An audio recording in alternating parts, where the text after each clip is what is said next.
A little over a week ago is what is sometimes referred to as Hacker Summer Camp. This is the time every year where BlackHat and DEF CON and some smaller hacker events all happen in Las Vegas over the course of about a week. And every year hackers from all over the world come to Las Vegas for these events. And every year there is some new security research presented, and a lot of times there will be some new hacker tools released. So even if you can't make it out to Las Vegas, it's always a good time to be paying attention to headlines and seeing what comes out of them. And one of the things that was presented at BlackHat this year was some research by PortSwigger on web cache deception attacks. And they also added a whole new section to their Web Security Academy, as well as some new labs. And I always like to check out the new labs whenever a new section is added to the Web Security Academy. So in this video, I'm going to be solving the first lab under the brand new section for web cache deception attacks. Like I said, PortSwigger has a whole new section in their Web Security Academy on web cache deception, so if you want to know all the ins and outs of it, all this information is there. But one important distinction to understand before we really get started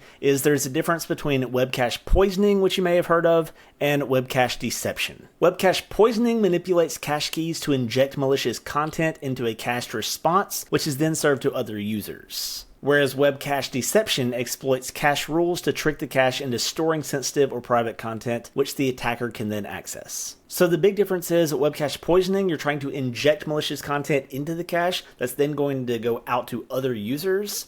And web cache deception, you're trying to get a user to add sensitive data to the cache that then you are going to be able to retrieve. I hope that description makes sense, but if you want to read more about it, you can read the white paper from PortSwigger Research, and you can also go through all these learning resources in the Web Security Academy from PortSwigger themselves. But for now, I'm just going to go ahead and jump into the first lab. This lab is exploiting path mapping for web cache deception. The instructions say to solve the lab, find the API key for the user Carlos. You can log into your own account using these credentials. So as usual, I'm going to open the lab in another tab, and I'm also going to go ahead and open Burp Suite. And once those both finish launching, I'm going to go to the proxy tab and open a browser, and I'm going to paste that URL for the lab into the browser, so now I'm able to see that network traffic in my Burp Suite proxy history. And because they gave us credentials, I'm going to go ahead and click My Account, and I'm going to go ahead and log into those credentials that they gave us.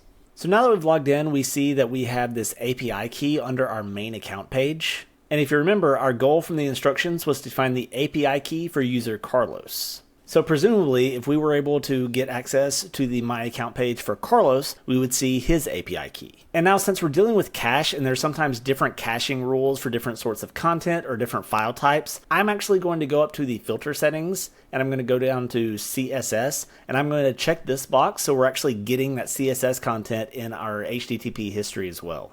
And now you see that this labs.css file is showing up in our history. And if we look at the response to the CSS file, we see that in the response there are these headers that are related to cache. So that tells us that this file is actually being cached. As opposed to the My Account page, which is the one that actually has that API key that we're looking for, we don't see those headers that have anything to do with caching. But if we take this request and we right-click it and send to repeater, we can send that request as usual. We don't see anything related to caching in the headers. And if we scroll down, here's that API key that we're looking for. But we want to play with this request and see if there's doing something that we might be able to manipulate to actually get it to use caching. So the first thing I'm going to try is actually just add something to this endpoint. So instead of /myaccount, I'm going to do /myaccount/123. And if I send that request, we're still able to get that same response, and if we scroll down, we still see our API key. So that tells us that there's something going on with the way they're handling the file paths to these requests, and it's actually ignoring everything that comes after the My Account. And from that request to the .css file that we looked at earlier, we know that it caches requests for CSS. So instead of /123, let's try to do /123.css. And when we send that, we see there are some new headers that showed up. We see this cache control max age 30 and this x-cache miss. That x-cache miss means that this response was not pulled from cache. And the cache control means that the cache will only be kept for 30 seconds. So if we send this request again within that 30-second window from the initial request, now we see that that x-cache value has changed to hit. That means that we did actually pull this content from cache. And again, if we scroll down, we see that that API key is still there. So now my goal is to get Carlos to access a link that is similar to this that will actually be able to cache the contents of his My Account page, which will include his API key. And conveniently, PortSwigger has given us this exploit server that we can use to craft an exploit to send to Carlos. And I'm just going to make a very simple payload with a script tag and the document.location. And then I'm going to copy the URL from this request.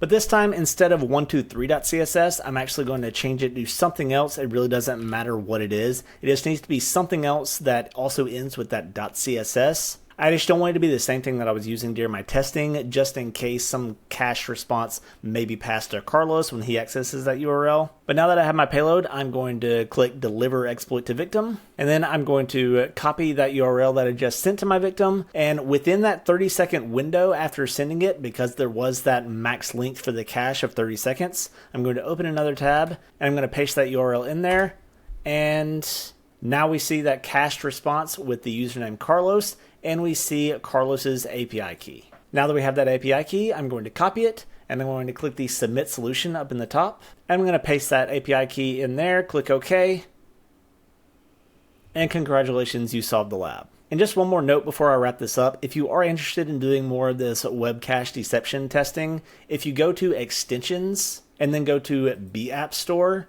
there's actually a web cache deception scanner extension that you can get for Burp Suite. This does require Burp Suite Pro, so you can't use it on the Community Edition. But if you do use Burp Suite Pro, if you're like a power user, someone that uses Burp a lot for pen testing or bug bounty hunting or whatever, you can add this extension to your Burp Suite, and it will actually add some scanner checks to your active scanning. So when you scan an endpoint, it will do some automated testing for those web cache deception attacks. That's going to be about it for this video, though. I didn't really plan on doing another Web Security Academy video so soon, but they just added this new section to the Web Security Academy after BlackHat, so I wanted to go ahead and take a look at these new labs. So let me know if you're interested in these web cache deception attacks, if you want me to do more of these labs under this section, or if there are any other topics you want me to take a look at. But I hope this video was helpful and you got some sort of value out of it, and I hope I'll see you in the next one.